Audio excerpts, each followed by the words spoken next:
भगवान श्री कृष्ण गीता में कहते हैं किसी का अच्छा ना कर सको तो बुरा भी मत करना, क्योंकि दुनिया कमजोर है लेकिन दुनिया बनाने वाला नहीं। यदि कोई व्यक्ति विश्वास के साथ इच्छित वस्तु को लेकर नित्य चिंतन करता है तो वह जो चाहे वह बन सकता है। सच्चा धर्म ये है कि जिन बातों को इंसान अपने लिए अच्छा नहीं समझता उन्हें दूसरों के लिए भी प्रयोग ना करें। कोई भी व्यक्ति अपने विश्वास से बनता है, वह जैसा विश्वास करता है उसी अनुरूप बन जाता है। मन अशांत है और उसे नियंत्रित करना कठिन है, लेकिन अभ्यास से इसे वश में किया जा सकता है। मेरे लिए समस्त प्राणी समान हैं, ना तो कोई मुझे अत्यधिक प्रिय है और ना ही कम, लेकिन जो मेरी भक्ति पूरे मन से करते हैं मैं सदैव आवश्यकता पड़ने पर उनके काम आता हूँ। मन की शांति से बढ़कर इस संसार में कोई भी संपत्ति नहीं है। जो मनुष्य फल की इच्छा का त्याग करके केवल कर्म पर ध्यान देता है वो अवश्य ही जीवन में सफल होता है। कोई भी इंसान जन्म से नहीं बल्कि अपने कर्मों से महान बनता है। अपना, पराया, छोटा, बड़ा इत्यादि को भूलकर ये जानो कि ये सब तुम्हारा है और तुम प्रत्येक के हो। बिना फल की कामनाएं ही सच्चा कर्म है। ईश्वर चरण में हो समर्पण वही केवल धर्म है। जो व्यक्ति क्रोध करता है उसके मन में भ्रम पैदा होता है, जिससे उसका बौद्धिक तर्क नष्ट हो जाता है और तभी व्यक्ति का धीरे धीरे पतन होने लगता है। गीता में लिखा है जब इंसान की जरूरत बदल जाती है तब इंसान के बात करने का तरीका बदल जाता है। इस संपूर्ण संसार में अपकीर्ति मृत्यु से भी अधिक खराब होती है। सदैव संदेह करने वाले व्यक्ति के लिए प्रसन्नता ना इस लोक में है ना ही कहीं और।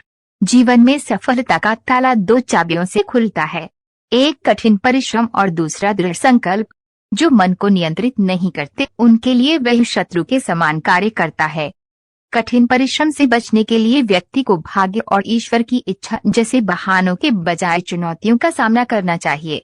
गीता में कहा गया है कोई भी अपने कर्म से भाग नहीं सकता, कर्म का फल तो भुगतना ही पड़ता है।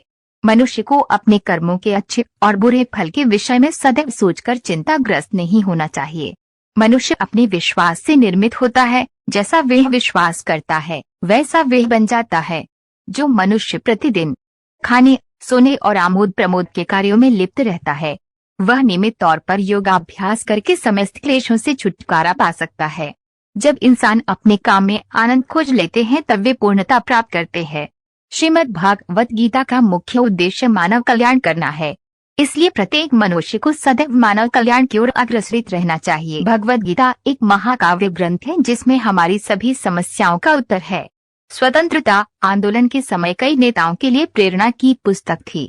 इन कुछ भगवत गीता संदेशों पर एक नजर डालें जिनका उपयोग आप अपने जीवन को सही रास्ते पर वापस लाने के लिए कर सकते हैं। जो हुआ वो अच्छा हुआ, जो हो रहा है वह अच्छा हो रहा है, जो होगा वो भी अच्छा ही होगा। माफ करना और शांत रहना सीखिए, ऐसी ताकत बन जाओगे कि पहाड़ भी रास्ता देंगे।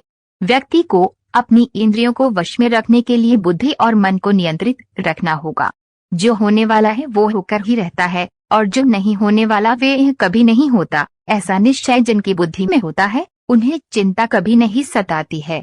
किसी भी व्यक्ति को न तो समय से पहले और न ही भाग्य से अधिक कुछ मिलता है, लेकिन उसे सदैव पाने के लिए प्रयत्नशील रहना चाहिए। गीता के अनमोल वचन, गीता सार के अनमोल वचन। इंसान हमेशा अपने भाग्य को कोसता है, यह जानते हुए भी कि भाग्य से भी ऊंचा उसका कर्म है जिसके स्वयं के हाथों में है। व्यक्ति को आत्मज्ञान के माध्यम से संदेह रूपी अज्ञानता को समाप्त करना चाहिए।